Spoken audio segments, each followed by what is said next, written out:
and I'm here with you today because many people have asked me to put together something that they can listen to.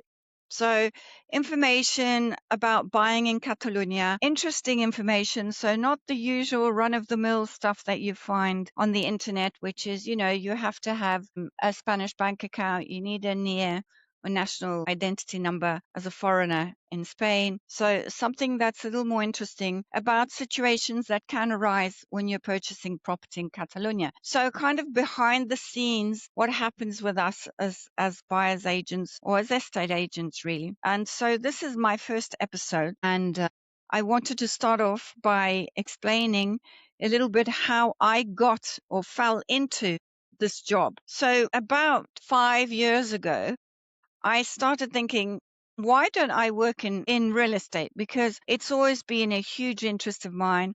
I've bought and sold my own properties in about at least five different countries worldwide. I've did the flipping thing in London many years ago when that was still possible. Now prices are ridiculous in London, so it's not, if people are doing this more up north. I bought property in Mexico, which I rented for many, many years.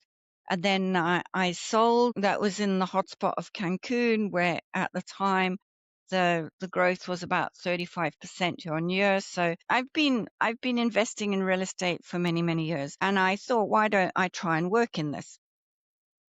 So the way to do that, I guess the easiest way for me, or should I say the only way this was presented to me, was to join an estate agency. And I thought, well, why not? This is something that I can learn to do, and let's see how I'll go with it. So when you start working in an estate agency, your goal is to list properties, and that's really the job that the agency expects from you, is to list as many properties as possible. So I realized very soon that I wasn't doing very well with listing properties, and I wasn't really enjoying it.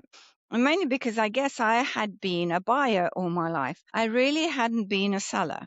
But aside from that, I didn't really enjoy what was needed to be able to do that job of working with the seller. And so quickly I realized, well, quickly, no, 2.5 years later, I did try. I thought, okay, this isn't really working. Let me try and go on my own. So I thought, seeing that most of my sales were shared sales, because I had always had the buyer. Somehow I had a buyer, always had a buyer. And people were saying to me, where do you get the buyers from? Because in Spain, when you list a property, it goes up on all the property portals, all the internet websites, etc. And you get the phone calls from the buyers. So seeing that I had so few properties, where was I getting the buyers from? Well, a lot of it were referrals, or I went to networkings. I set up meetings with international companies who sent me buyers.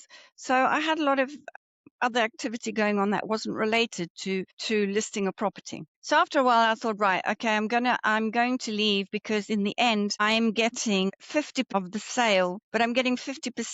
And then after that, the company is still retaining their percentage. So it's very diluted, and it wasn't working financially. And also I was getting to a point where I felt that things were a little difficult in terms of representing both sides.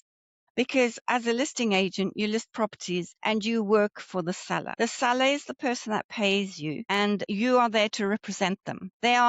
Because this is people say it's exaggerated to say it's an unregulated market. It is an unregulated market. That's all there is to it.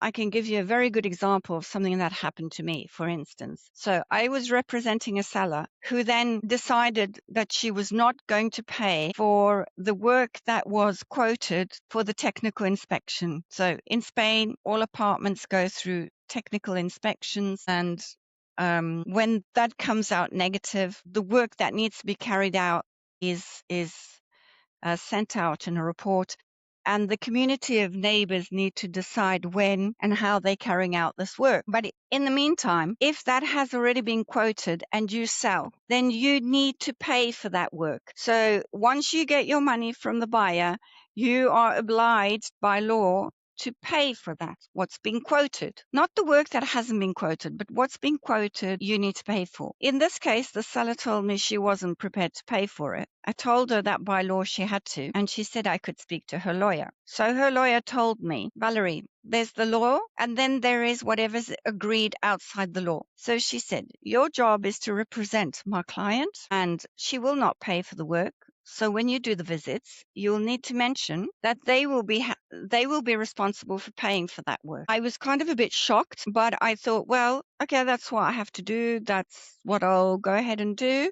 And, when the buyers came along, I explained it right from the beginning because I didn't want any misunderstandings. And apparently this happens quite often over here anyway, the fact that sellers don't want to pay. And then they say, well, the buyer's got to pay a part of it or all of it. Anyhow, I felt that kind of situation put me in a very compromising position. And it put me in a position where I felt I was not defending one side or the other 100%. I was kind of like trying to just keep the balance between the two and keep it neutral. But really, my values felt like they were being compromised. So I felt that ethically, I can't be in a situation like this. I cannot be in a situation where I know something is not correct or not according to the law, yet I need to defend that person. And I would say that I was put in that kind of situation a few times.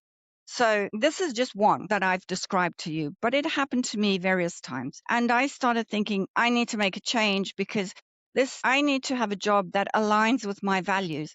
This isn't aligning with my values, so I can't be doing this. And so I took on a business coach who spent a few sessions with me and drilled me down. He drilled me down to a stage where I found my own answers, and my answer was, I want to be a buyer's agent. Why have I not seen this? Why have I been an estate agent when I really am defending the buyers? I have been a buyer my whole life. I enjoy the buyer's side of things so much more than the seller's side. So it was an obvious choice. But at that time, because I was in a stage, I guess, where I was quite confused, it wasn't that obvious. So anyway, after that, I decided to rebrand, redo everything. I left the estate agency I was with. I left what I'd started on my own, which was doing both things still as well, and decided niche is the way to go. So I became a buyer's agent, 100% focusing on the buyer, representing the buyer 100% of the way, being on their side and looking out for them for everything, legally. So let's say that I work with a lawyer and I will never work without one. I think that these documents are legal documents.